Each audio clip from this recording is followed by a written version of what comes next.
Does weed make you dumb? Let's answer that question. He threw some things out of the car right there. He's throwing some things out the passenger side there along the wall, the slow lane wall. 619, he's throwing dope out the window. We got bills of marijuana coming out.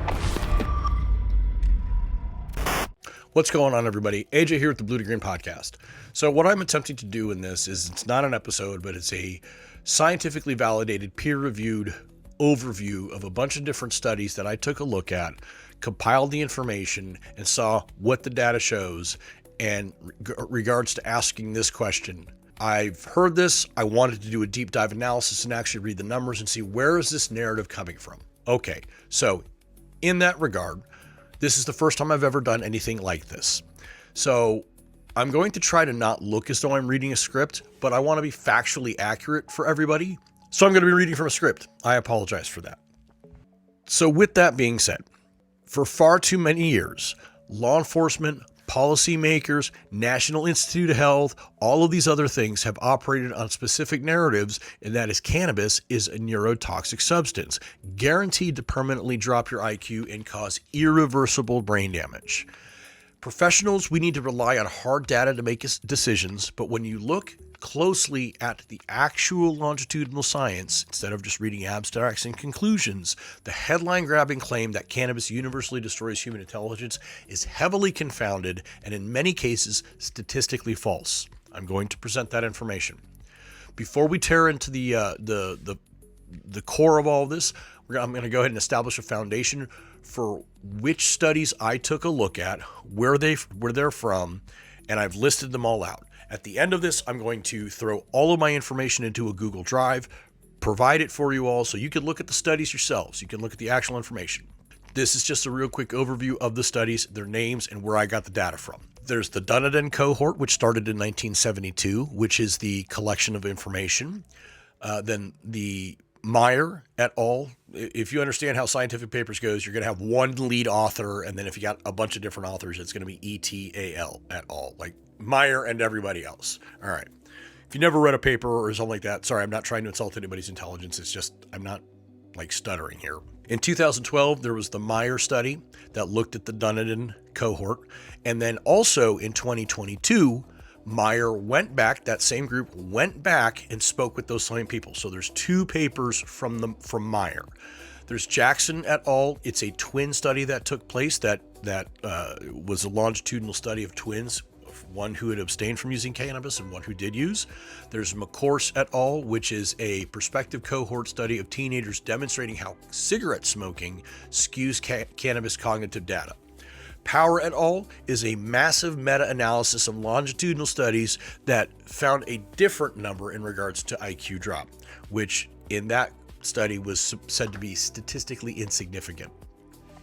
Guha in 2024, a study of older adults examining the surprising relationship between lifetime cannabis use and brain volume. And then Alba in 2021 and Young and Wolf in 2026. Neuro-imaging and large-scale cohort studies showing the physical and mental health risks of cannabis on the developing teen brain. Okay, so there's the foundation. Those are the studies I pulled from. I used AI, I cross-referenced, I double-checked, I challenged myself, I straw-manned it, I steel-manned it. I said, what are the different ways that I can take a look at this? Where is the data coming from to push this narrative? Okay, so now let's break down into it. So to understand the core of the brain damage myth, we have to start with the first study on that, and that is the Dunedin study. So the Dunedin study wasn't just a simple survey.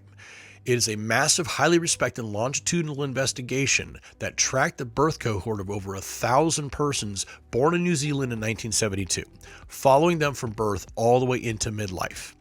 Dr. Madeline Meyer and her team utilized this unique data set to test whether cannabis lowers intelligence because it contained a gold mine. Dunedin captured these individuals before they had ever tried cannabis, when they were in their very, very early, like 8, 9, 10 years old. So by comparing those baseline childhood IQs to adult IQs decades later, Meyer's team attempted to prove that persistent cannabis use caused a severe, permanent cognitive decline. Now let's look at what the actual data says. The number that was found in the Meyer study was 8 points. It was an 8-point drop. In 2012, Myers' analysis of the Dunedin cohort made global headlines by claiming persistent cannabis users suffered an 8-point IQ drop from childhood to midlife. But let's look at the raw numbers, okay? They analyzed the IQ changes. Again, Meyer took the information from Dunedin. They analyzed the IQ changes of 874 individuals. 242 had never used cannabis. That leaves 632 who had actually consumed. Out of those 632 users, how many had actually had their brains destroyed? The vast majority, 479 people, used cannabis but were never diagnosed with a dependence issue. That massive 8-point IQ drop was found strictly in the most persistent adolescent onset group. I understand what I just said. Those who started as kids and received 3 or more clinical dependence diagnoses over the decades. Out of the entire cohort, we're talking about 23 extreme individuals. Okay. Even more importantly, Myers' study found that adult onset cannabis users showed 0 decline regardless of use, no matter if they were habitual everyday users or once in a while. Researchers followed up, like I said, there was the 2 studies. There's Meyer 2012 and Meyer 2022. Okay. So this is Meyer stating in the original study, yes, we have an 8-point drop, but also at the same time, adults who start using don't have an 8-point drop. I understand where that goes into the adolescence and the developing brain. I get that. I understand, and that's where I'm going with that. I understand that that's the argument. First and foremost, nobody is advocating for children or anyone under the age of 18 to 21, I would say 21 personally, to use cannabis, particularly for recreational, unless there is a medical necessity. And as of today, cannabis has been rescheduled to Schedule 3, stating that the federal government recognizes the fact that there is medicinal properties to it, or potential medicinal properties. Okay, so again, I understand that the argument is the adolescent brain. I hear that. I understand that. Okay. Again, Myers study, drop in adolescents, no drop in onset or in adult users who, no matter how much they use, which that kind of in and of itself would show that it's not neurotoxic. Anyways, researchers followed up with the exact same group in 2022 at age 45, those original ones, and explicitly admitted that midlife recreation users had completely normal cognitive functioning that matched their cohort norm, meant they were equal to their peers. The very data set used to claim cannabis destroys IQ actually just proved that for adults, recreational users, it does not.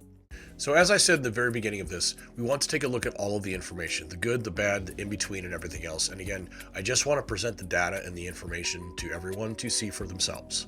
So it was noted that there was a certain number of teens whose IQs did drop. So we need to take a look at the reason why that occurred as opposed to just ignoring it. If the plant itself isn't a universal neurotoxin, what caused the drop? Science points to 2 things, environment and genetics. A massive study by Jackson and colleagues looked at twins where one had used cannabis and the other had abstained from using it at all. If marijuana destroys the brain, then clearly the twin that used cannabis would have a significantly massive drop over the twin who didn't, right? Instead, what they found was absolutely no significant differences in IQ change between the twins. Researchers concluded the IQ drop was caused by family-wide environmental factors and shared genetics. Okay, so genetics and family-wide factors. I know that's always the cop-out, and that's what everybody's always going to say, but the numbers prove it and the science proves it. Furthermore, let's look at where the IQ actually did drop. There's general intelligence and there's crystallized intelligence, things like vocabulary and general information. Crystallized intelligence is where the issues did come in, and it was crystallized intelligence is completely dependent on going to school. The kids didn't lose IQ points because cannabis had dissolved their brain tissue. They were losing IQ points because that they were skipping school, hanging out with delinquent peers, and disengaging from academics. So then we need to take a look at the elephant in the room. Other substances. For far too long, cannabis has been called the gateway drug, when that is just absolutely not true at all. If you grew up in the 60s, 70s, 80s, even up into the 90s, you were very well aware of the fact that tobacco and cigarette smoking was socially acceptable everywhere. Restaurants, planes, airports, jewelry stores, malls, everywhere. I have very vivid memories of driving down the road and having mom and dad sucking down cigarettes and that little wing window open on the side and the car just filled with smoke. All right, so where am I going with that? A cohort study by Macris, sorry for butchering the name, and colleagues looked at over 2,200 teenagers. They found that teenagers who heavily consumed cannabis were 17 times more likely to heavily smoke cigarettes. Growing up in the 80s and 90s, that is a fair assessment. When the researchers statistically adjusted the data for cigarette smoking, the association between teenage cannabis use and IQ decline completely vanished. So again, you have to understand that when it comes to scientific analysis and data and all that stuff, they're constantly adjusting for factors. When they took into account the tobacco use, it completely vanished. So what about permanent brain damage? A 2021 meta-analysis combined data from multiple longitudinal studies and found an average IQ drop of just 2 points among frequent youth users, which they explicitly stated is not to be clinically significant. Crucially, they admitted a ginormous flaw in all this research. Studies consistently failed to enforce abstinence before testing. They could not disentangle chronic, permanent brain damage from the temporary effects of recent cannabis use. That means the tiny IQ drop that they found is largely indistinguishable from a temporary brain fog. If you're ingesting a substance, alcohol, tobacco, whatever the case may be, cannabis, it's going to alter your faculties in some way, shape, or form. That's a proven fact. We're not here to deny that. So they could not distinguish, was the person currently using, was the person had used very, very recently and still had some brain fog, or was it permanent brain damage? They couldn't distinguish that. So tobacco and inconclusive results, which again, I'm still continue to say we need more and more research to show the good or bad. So now, to truly shatter the neurotoxicity hypothesis, we need to take a look at older adults. If cannabis permanently destroys the brain tissue, the damage should compound over time, meaning the more you use, the more is in your system, the more damage that's going to occur to your brain. Sounds pretty logical to me, right? Well, let's take a look at what the data says.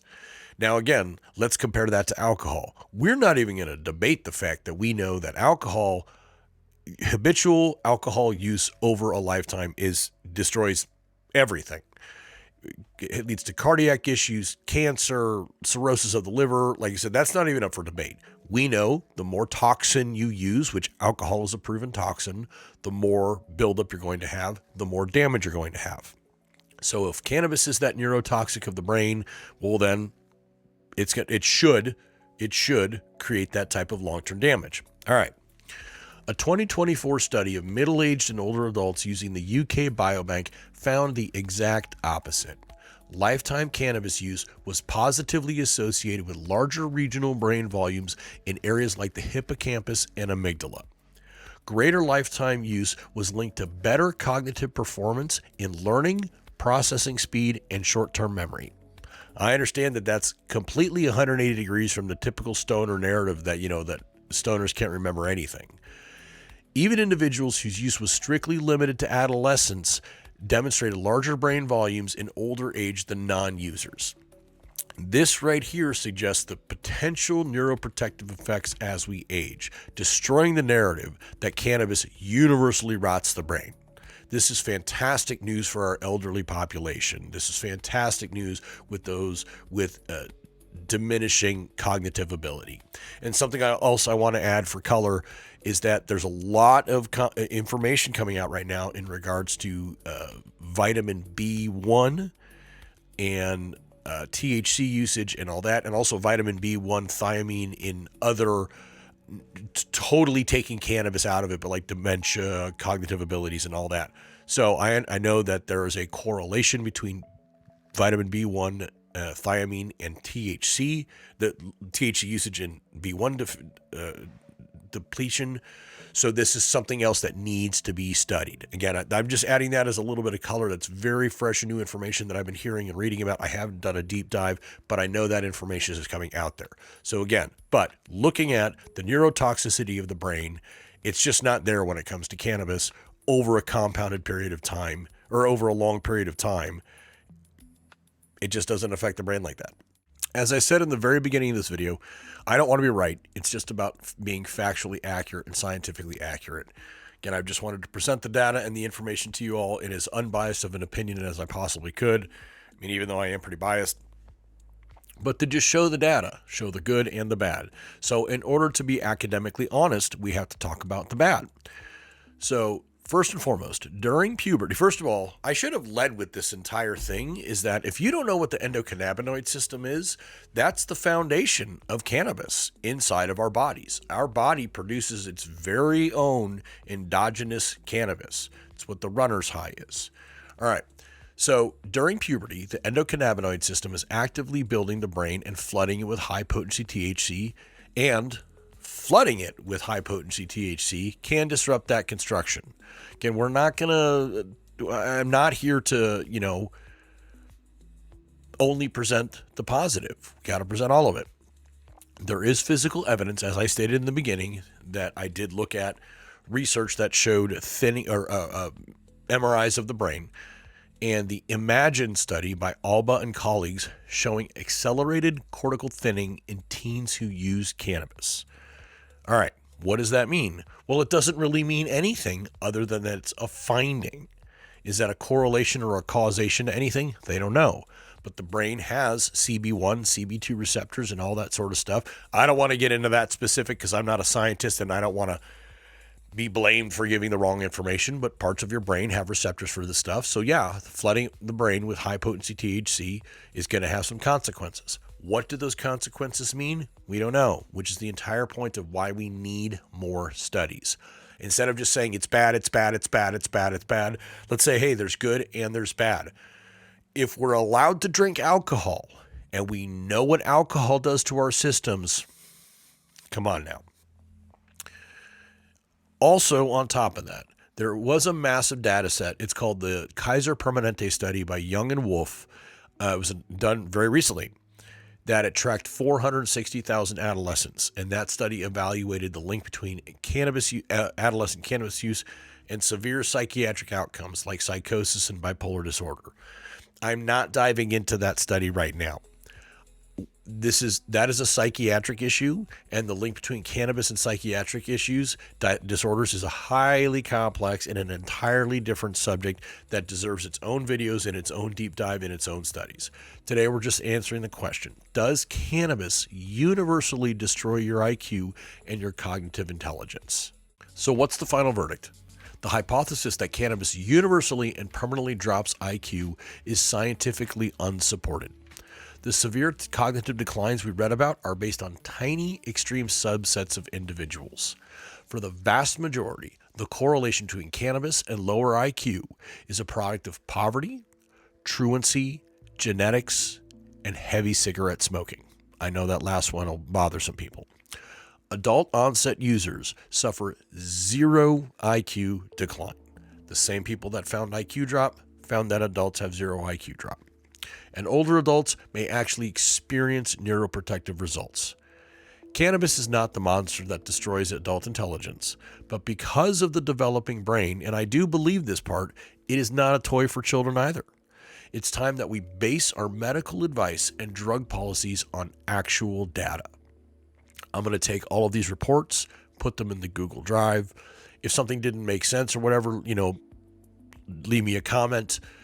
But again, I just wanted to present this information and go over it to show you where these numbers are coming from. 23 out of the cohort of 1,037 had an IQ drop. That's where that number comes from. And then when everything is adjusted for cigarette smoking, for socioeconomic status, that's a big driver that I saw time and time again was the socioeconomic status. It's statistically insignificant. It's clinically insignificant, not even statistically. You can make statistics say whatever you want, but it was clinically insignificant. So now again, cannabis is not cannabis needs to be respected for what it is as a powerful medicine. It should not be handed out. It's not for everybody. It's not for kids. Like I said, under 21, it should be adult. It should be under the supervision of a medical doctor or doctor. But still, the hypothesis that it's a neurotoxin just is not supported even in its own data. And I will say this, okay? After we went from the 8-point drop, after adjustments, to the 2-point drop, I'm going to be totally honest with you. Let's say it does. Let's say, yep, it's the cannabis that caused a 2-point drop. Well, alcohol also causes an IQ drop. We know this, we accept this, and the bars are filled every day. People are drinking now. Alcohol use has dropped, but people are still taking that risk. Now, I'm going to be totally honest with you. Let's say it is beyond a reasonable doubt that cannabis causes the IQ drop.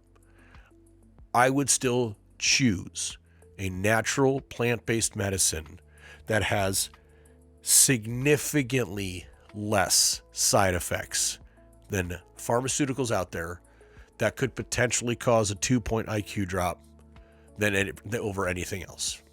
That's my take on it. Thank you very much, everyone. Thank you for sticking around. Hope this helped and cleared something up. Peace.